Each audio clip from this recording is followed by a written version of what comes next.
What's going on, everyone? Today we are looking at a really unique knife that has a grind that I'm not very familiar with, but we're going to look at it anyway. We are looking at the Cold Steel Finn Wolf. Before we get started, guys, I want to remind you to like and subscribe to the channel to keep up with the content flow. I'm having a lot of fun making these videos, and I want to continue doing that. So like and subscribe, and that would be much appreciated. Before we get into the review, I want to once again say thanks to my Facebook friend Ben Dyson. I acquired this in a trade with him, and again, he always gives me the good end of the deal on these trades, so thanks a lot to you, Ben.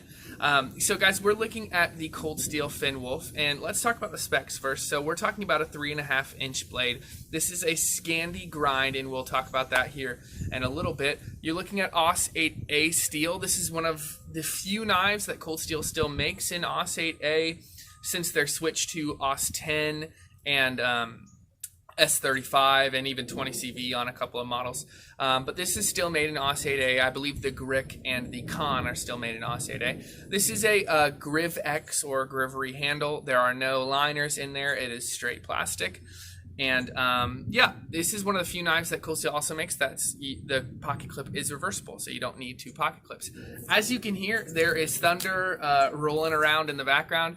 If it starts to rain, I might cut this video and edit another one in, or if it gets too loud, but we're just going to keep rolling. That's how much I love to make content for you guys. I will risk my life even though I'm under the cover of my own porch, so I'm not risking my life at all. Anyway, let's talk about the Cold Steel Finn Wolf. So, what do I like about it? Guys, I really like this Scandi grind blade. As I mentioned up top, I don't have much experience, and by not much, I mean none at all. I don't have any experience at all with Scandi grinds, but just to kind of explain them real quick. So essentially, you have this flat portion of the blade right there, and then when that bevels down and goes down to the edge, there is no secondary bevel. On another knife, let's see what I also have right here. See, you have that flat portion of the blade, and then you have that bevel, and then you have that secondary bevel where it goes down to the slicing edge. With the Scandi grind, you do not have that secondary sharpening area. So it's straight down and straight onto the actual edge.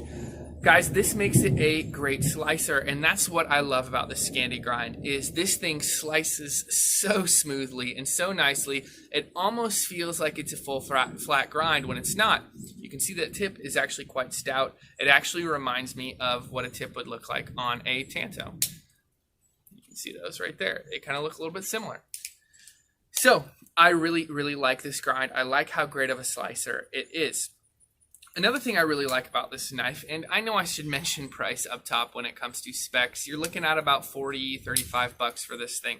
I like that you're getting a $35 knife that not only has the triad lock, it has AUS 8A, which is a good steel, good for that price range, and it's a Scandi grind that's inexpensive. So if you're new to Scandi grinds, you can purchase this. You can purchase Amora as well. They're even cheaper, but this comes in a folding knife pattern, and those are pretty rare as far as I know. So I think that it's cool that for $35 you can pick up a folding knife with a Scandi grind, and if you don't love it, that's fine. It's only $35. It's not the end of the world. So I really like that. I really like this blade design, and I really like the Scandi grind.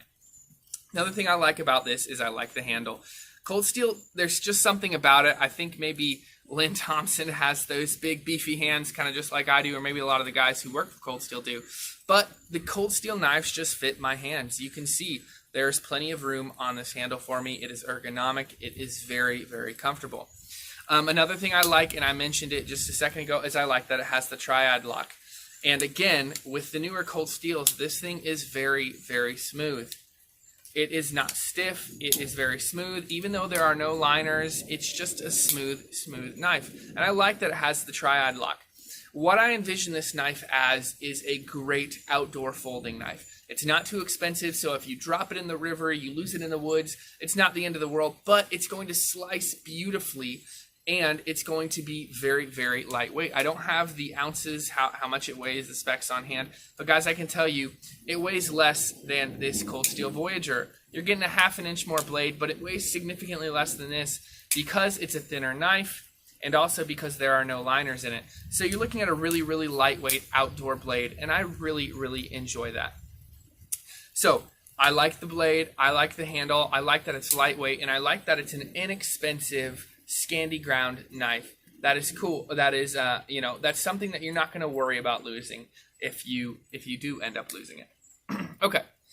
One thing I do not like about this knife, and it's kind of hard to describe. Well, I've described it in other videos. So the handle on this, while it doesn't feel as plasticky and cheap as the Benchmade Griptilian, which is over double the price of this knife, it doesn't feel incredibly sturdy. It doesn't feel like a knife that feels like a quality knife when you pick it up.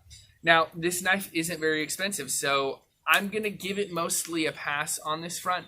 But when my wife picked up this knife, Mrs. Rose said, oh, that handle feels kind of plastic. It feels kind of cheap.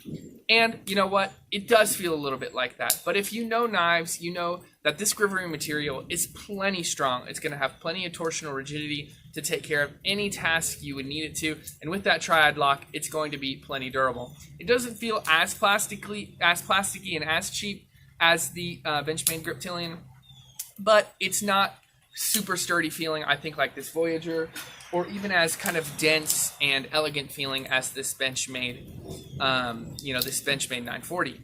Now, when comparing those things, it's not all about weight. It's not all about that stuff. You know, the Benchmade 940 is a $200 knife, but it also only weighs 2.9 ounces, I believe. This weighs a little bit more, but the handle does feel a little bit cheap. So I don't love that it feels cheap, even though it is ergonomic and it is comfortable.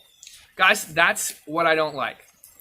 Just the handle, the feeling. Everything else I really, really like on this. I love how nicely this slices. I love how inexpensive this knife is for the price. If you want a quality knife, you're good with the AUS-8 steel, which is a mid-range steel. It's good for the price. And you want just a knife that is super strong, that will do you well in the woods, I think the Cold Steel Finn is a great, great option. I definitely recommend it if you're wanting the Scandi grinds. If you're new to knives and maybe don't know how to work a Scandi grind, you know, when you're sharpening something, you might want to pick something like the Cold Steel Voyager series, an Ontario Rat, something that's not in a Scandi grind that may be easier to work with. Anyway, as you can hear now, it has started to rain, so I'm going to wrap up this review. I'm going to give it a recommend. I do recommend you guys pick one of these up, especially at the price range they are at. It is a great, great option. Another great cold steel option. I promise I don't just review cold steel knives, guys. The next one coming up for review will either be a CRKT or a Spyderco, so be looking out for those. Thank you so much for watching. As always, like and subscribe, and we will see you in the next video. Peace.